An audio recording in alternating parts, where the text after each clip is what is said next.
I propose we go forward with your Monsters vs. Aliens idea thingy.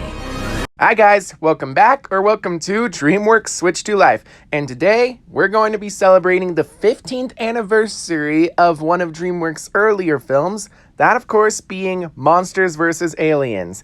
And I gotta say that this was kind of an underappreciated movie. I really enjoyed it, from the animation to the voice acting, all the way to the music, and it's really cool. And this movie was awesome, but unfortunately it just didn't do that well at the box office, and unfortunately DreamWorks saw it as more of a flop, which was kind of sad because I really enjoyed watching the characters, especially the humor that they brought. And one other thing that I really loved about this movie, this was DreamWorks' first foray into 3D, which was apparently a trend back in the early 2010s. Every single movie had to try to go for some 3D aspect. And while it's very obvious in this movie, especially in like the first 2 minutes, I'm honestly glad that the 3D trend died. So honestly, I would say that this movie is worth watching if you're in for a good time, but there is no way that it's going to be the next big thing.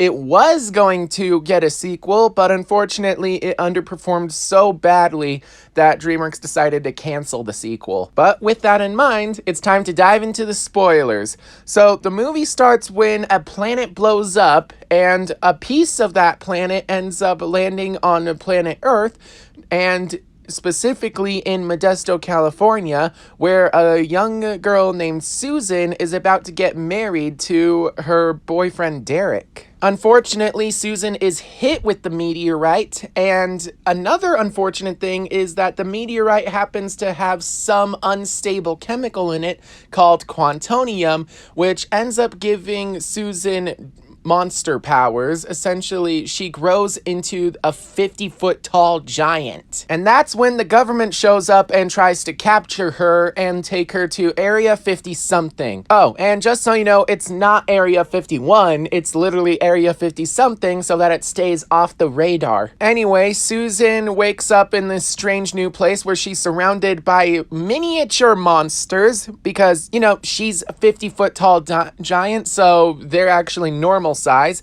We have Dr. Cockroach, PhD, who is essentially a scientist who turned himself into a cockroach. We also meet the missing link, who is essentially the link between when humans used to be fish living in the ocean and when we crawled out of the sea to live on land or something millions of years ago. I don't really know.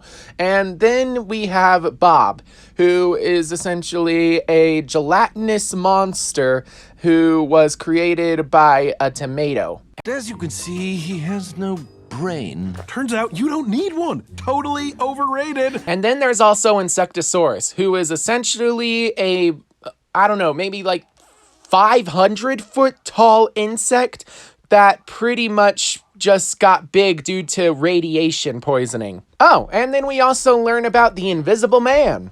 He died of a heart attack 25 years ago. No! Yeah, in that very chair. He's still there.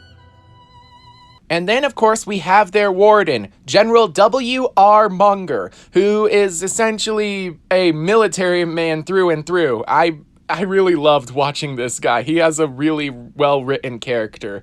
But unfortunately, an alien named Galaxar discovers that the quantonium was placed on Earth, and it currently resides within Susan, so he sends a robot probe to come destroy the planet so that he can take Susan's quantonium from her. So, General Munger talks to the President of the United States, and they come up with the plan to launch the Monsters vs. Aliens initiative, where they gather the monsters together from Area 50-something to fight against the giant alien robot. Now, throughout the movie, Susan has been trying to get back to her normal human size so that she can actually go and live a normal life, and unfortunately, it just fails. And then when the alien robot attacks, the monsters band together to fight against the alien robot, and Susan is really powerful. She single-handedly takes down the robot,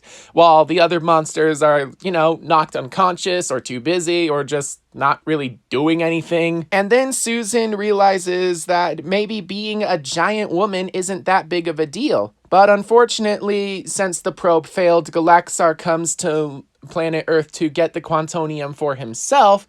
But in the meantime, Susan and the monsters are given a newfound freedom now that they've managed to defeat the alien monster, and they're allowed to explore the outside world, which includes taking Susan home to Modesto, California, where she reunites with her parents, who, again, are really small, and then she reunites with Derek, but unfortunately, that doesn't really go so well because Derek is a selfish jerk. He literally decided that the best thing to do was break up with Susan. And I totally get where he's coming from. Why would he want to be in a 50-foot giant monster's shadow? But at the same time, he's literally dumping her feelings just because. Personally, you would think that if your bride-to-be ended up turning into a monster, you would try to do everything in your power to reverse it, but no, he literally just leaves her like that. At the same time, the other monsters are realizing that maybe they're not really supposed to be living a normal life. They're monsters. They're never going to be accepted into society for who they are. They're always going to be feared, and it's really disheartening. But that's when Susan just gains a bit of confidence. She single-handedly took down a 50-foot alien monster. Single-handedly. Being a monster isn't so bad if it means that you have the power to do pretty much the impossible. And then Galaxar shows up and kidnaps Susan to take her Quantonium away. And then, of course, the monsters launch a full-scale attack against the alien spaceship, which is apparently going to destroy planet Earth and make it the new home of Galaxar's planet. And the thing is, Galaxar, he was pretty much the embodiment of evil. He literally destroyed his own home planet for the sheer thrill of it, and then he tried to conquer a brand new planet, which he would repopulate with his clones. Anyway, the monsters go into the spaceship and try to find Susan, which they do, but then they also realize that they have to blow up the spaceship before it destroys planet Earth, and then they have to break into the spaceship's control system by dancing? Yeah, I don't know what they were thinking with that, but it was kind of weird. And then, of course, since the ship is about to self-destruct, the monsters try to escape, but unfortunately, only Susan manages to get past the closing doors, so the missing Link, Bob, and Dr. Cockroach are all trapped inside, which is unfortunate because that means Susan, who is now shrunken down to human size, could go out and live her normal life. But she doesn't want to do that. So instead, she has a one-on-one confrontation with Galaxar and takes the Quantonium back from him, transforming herself back into the 50-foot tall version of herself and accepting her brand new name, Ginormica.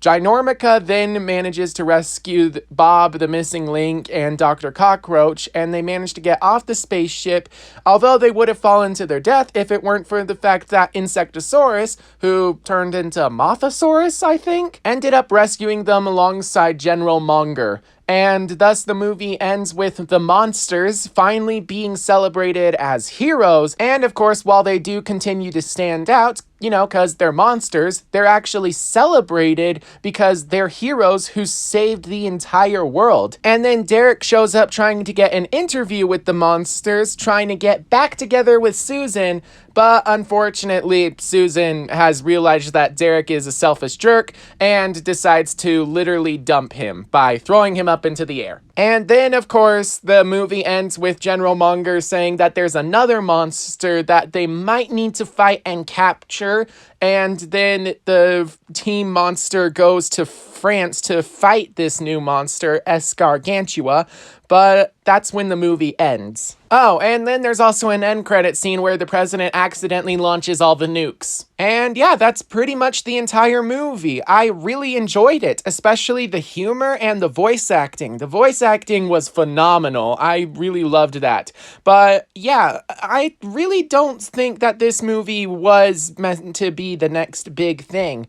While there was definitely room for potential for sequels, I just don't really see this as one of DreamWorks' big franchises. But yeah, that's it for my review. Overall, Monsters vs. Aliens is a really good movie. Not great, but definitely worth a few laughs and nowhere near the next big thing, but definitely worth keeping an eye out. With that said, that's it for my review of Monsters vs. Aliens. I hope you guys enjoyed today's video, and if you want me to continue doing stuff from the Monsters vs. Aliens franchise, like the short film and the Nickelodeon TV show, make sure to leave a comment down below, because for the foreseeable future, I'm not planning to continue with it. But with that said, I hope you guys enjoyed today's video, and please make sure to like and subscribe so you can keep up to date on all things DreamWorks. But above all else, make sure that you're staying safe out there, and I will see you all in my next video. Bye-bye.